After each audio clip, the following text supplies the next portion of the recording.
Dear students, बचपन के दिनों में हम सभी जब अपने घरों के छतों पर होते थे और एकदम शांत माहौल होता था तो घर वाले कहते थे हवा एकदम शांत है, लगता है कोई आंधी आने वाली है।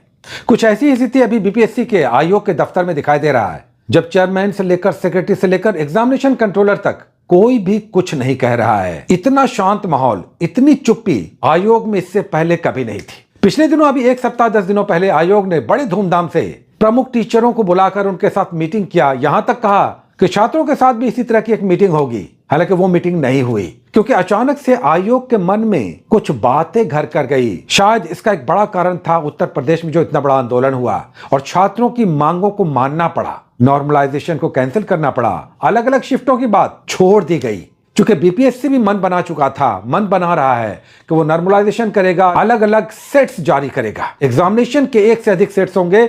आयोग इस पर मन बना चुका है।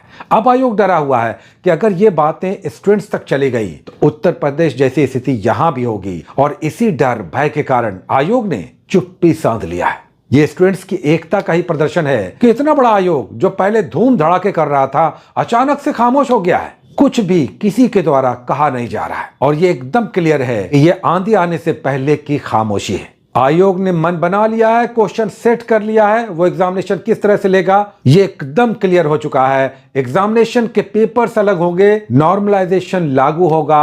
आपकी सारी बातों को सेट असाइड करके आयोग ने मन बना लिया है कि जो उसने फैसला किया है उसी आधार पर वो अपनी परीक्षाएं लेगा। अब ये आप पर है कि आप इसकी प्रतिक्रिया किस रूप में करते हैं, आयोग को क्या जवाब मिलता है। नॉर्मलाइजेशन का मतलब है कि छात्रों के साथ नाइंसाफी होगी, बहुत बड़ी नाइंसाफी होगी। चूंकि अलग अलग जो पेपर्स होंगे ये एकदम क्लियर है कि इसमें समानता नहीं होगी, सिमेट्री नहीं होगा, क्वेश्चन में एकरूपता नहीं होगी, क्वेश्चन का लेवल डेफिनेटली किसी में कुछ होगा और तब नॉर्मलाइजेशन होगा और तब हो सकता है कि बहुत सारे छात्रों को इसका नुकसान हो। यूपीएससी की बात अलग है, यूपीएससी की बात मत कीजिए, वहां नॉर्मलाइजेशन होता है। लेकिन इस तरह के आयोग जो 150 क्वेश्चंस को सही सेट नहीं कर सकते, जिसमें एक सेट में 12, 14, 15 यहां तक के 20-22 क्वेश्चंस तक गलत होते हैं, कई बार क्वेश्चंस को हटाना पड़ता है और इसीलिए पहले बीपीएससी एक 5वां ऑप्शन रखता था, एक से अधिक उपर्युक्त में से कोई नहीं। हालांकि अब वो 5वां ऑप्शन हटा दिया गया है, लेकिन आयोग ने इस 5वें ऑप्शन को इसीलिए रखा था क्योंकि उसके 150 क्वेश्चंस के सेट में बहुत सारी गलतियां होती थी और फिर कई सारे क्वेश्चंस को डिलीट करना पड़ता था और तब फाइनली डिलीटेड क्वेश्चंस के बाद बचे हुए क्वेश्चंस पर आपका रिजल्ट तैयार होता था। लगातार क्वेश्चंस के आउट होने की खबरें आ रही हैं। अभी 2 दिनों पहले भी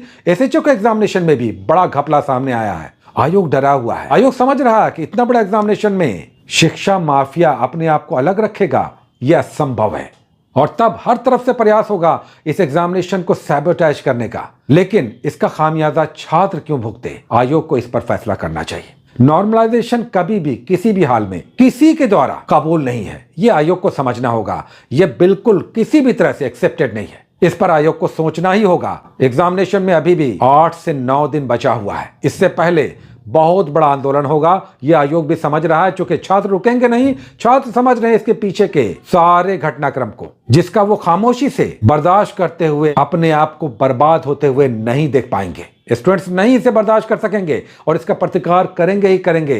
तो आयोग ये जो आंधी लाने वाला है अपनी खामोशी के बाद, चूंकि 1-2 दिनों के बाद ये वेबसाइट पे भी आएगा और इसकी बाकायदा वेबसाइट पे घोषणा होगी कि किस तरह से एग्जामिनेशन किस रूप में आयोजित होने जा रहा है। चूंकि इस लेटर के बाद 1-2 दिनों में ही वेबसाइट पे भी आ जाएगा, तब यह और अधिक क्लियर हो जाएगा और तब छात्रों का गुस्सा या छात्रों की प्रतिक्रिया के लिए आयोग जिम्मेदार होगा। बहुत सारी शुभकामनाएं, all the best, take care.